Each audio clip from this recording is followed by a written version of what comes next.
Yo, what is going on, guys? It's Jonathan back again with the weekly scope for today. I'm talking about Duncan Robinson. Duncan Robinson. Oh, yes, Duncan Robinson. As a Heat fan, lifelong Heat fan, born and raised in South Florida, I love the Heat. I love the Dolphins. Those are my two main sports, so those are the two main franchises I've supported. And Duncan Robinson is an enigma. He came in the league undrafted. I remember seeing him on the bench, being like, "Did we just sign another Luke Babbitt?" And then he came in a year after, started playing the bubble year when we made the finals, and he started lighting it up. Him and Heroes, the Splash Brothers of Miami, and all was fun, all was well. Last year, I remember the whole year he was pretty inconsistent. I believe it wasn't up or down, but you know, he's an undrafted guy. You expect that. But then I believe it was game one of the first round last year versus the Bucks. He was the only player that went off, and I was like, that game right there just got him paid. That one singular game. It doesn't matter how he performed the whole season. That I knew that one game was gonna get him paid, which it did, $90 million. Which I'm never gonna hate on somebody for getting their money, but when you're a detriment to the team, that's when I start just disliking you. Like at this point, I would honestly trade Duncan for a top 59 protected second round pick.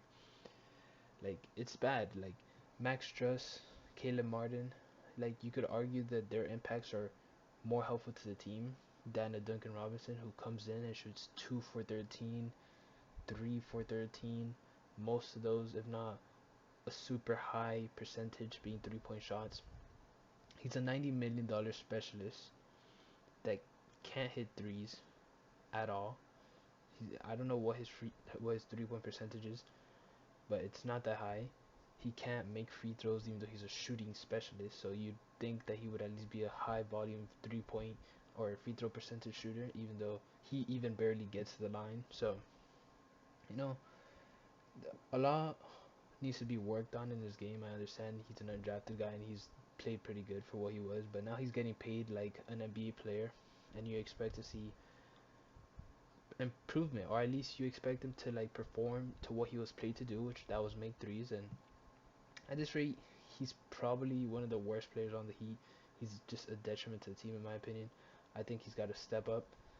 Duncan, if you somehow watch this video, step up, make your shots. That's what you're here for. He literally brings nothing else to the court. He can't play make, can't facilitate, he can't play defense. Probably the worst defender on the roster, even though he has more physical abilities than like a Tyler Hero, which is crazy. Honestly, Duncan just needs to step up. He needs to do his job, and he just needs to at least make threes consistently at a good volume. But with all that being said, we'll see what happens. I think Duncan could be a possible trade piece. Who we would trade him for, not sure, but if he keeps playing like this, it's very shaky. I mean, teams are always willing to take a chance on shooters, and I know the Heat aren't afraid of making trades. So if the right trade arises, I could definitely see that possibility going down. But with all that being said, we'll see how this plays out and see how next